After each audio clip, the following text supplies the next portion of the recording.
Selamat pagi saudaraku yang terkasih dalam nama Tuhan kita Yesus Kristus. Kita memulai hari ini dengan pembacaan dan mendengarkan firman Tuhan. Kita berdoa. Kasih karunia Tuhan kita Yesus Kristus, kasih setia dari Allah Bapa dan persekutuan Roh Kudus itulah kiranya menyertai kamu. Amin.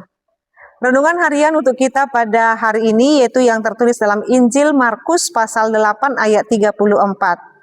Lalu Yesus memanggil orang banyak dan murid-muridnya dan berkata kepada mereka, "Setiap orang yang mau mengikut aku, ia harus menyangkal dirinya, memikul salibnya, dan mengikut aku.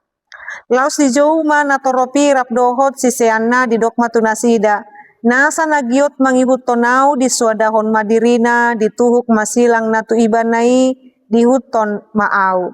Demikian pembacaan firman Tuhan.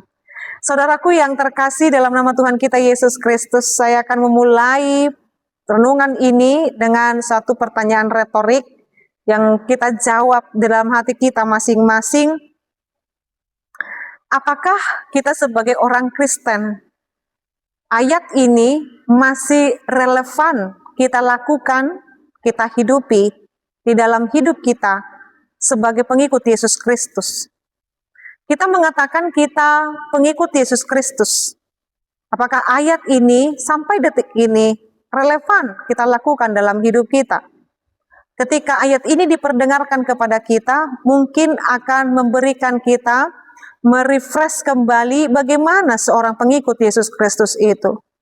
Pengikut Yesus Kristus itu sebagaimana Yesus katakan kepada orang banyak dan para murid.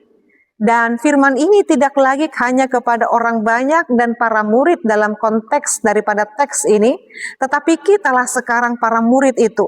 Kitalah orang-orang yang mengikut Yesus Kristus. Firman ini kepada kita sekarang.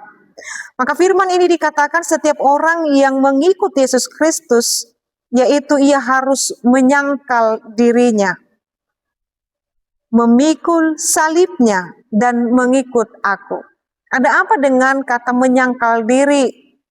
Bagaimana orang Kristen senantiasa menyatakan bahwa hidupnya yang dihidupinya sekarang ini adalah hidup untuk Kristus. Galatia 2 ayat 20.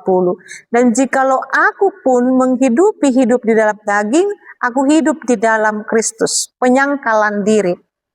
Apa yang dimaksud dengan menyangkal diri? Bukan aku lagi yang mengambil otoritas penuh atau kendali penuh akan diriku, tetapi Tuhan yang mengambil alih kendali dalam hidupku. Menyangkal diri artinya membiarkan Tuhan bertindak di dalam kehidupan kita sehari-hari. Bukan lagi ego kita, bukan lagi harga diri kita, tetapi apakah semua hal yang kulakukan berkenan di hadapan Tuhan? Sekalipun banyak orang mungkin mengecewakan kita, melukai hati kita, mengkhianati kita, kita akan berkata, aku harus menyangkal diriku ketika dunia ini mengajarkan untuk membalas, tetapi aku harus hidup senantiasa boleh nyangkal diriku untuk menyatakan bahwa kehendak Tuhan menyatakan bahwa tidak membalaskan yang jahat dengan yang jahat. Menyangkal diri terletak juga bagaimana kita hidup dalam perkenanan Tuhan dan semua yang kita lakukan itu sekehendak daripada Tuhan. Memikul salibnya sebagai pengikut Yesus Kristus, sudahkah kita dan masihkah kita memikul salib? Beban menurut kita yang terlalu berat, apakah kita langsung letakkan begitu saja dengan kata menyerah, dengan kata putus asa? Jadi setiap kita boleh diberikan untuk memikul salib itu dalam rangka untuk hidup benar di hadapan Tuhan. Menjadi pengikut Yesus Kristus memang tidak mudah, tetapi ketika terus berjalan dengan Tuhan akan dimudahkan oleh Tuhan. Saat ini saudaraku yang terkasih, ketika ayat ini menjadi refleksi bagi kita, benarkah dan sungguhkah aku masih pengikut Yesus Kristus yang setia dengan menyangkal diri dan memikul salib? Maka sifat kita, karakter kita tidak lagi mudah.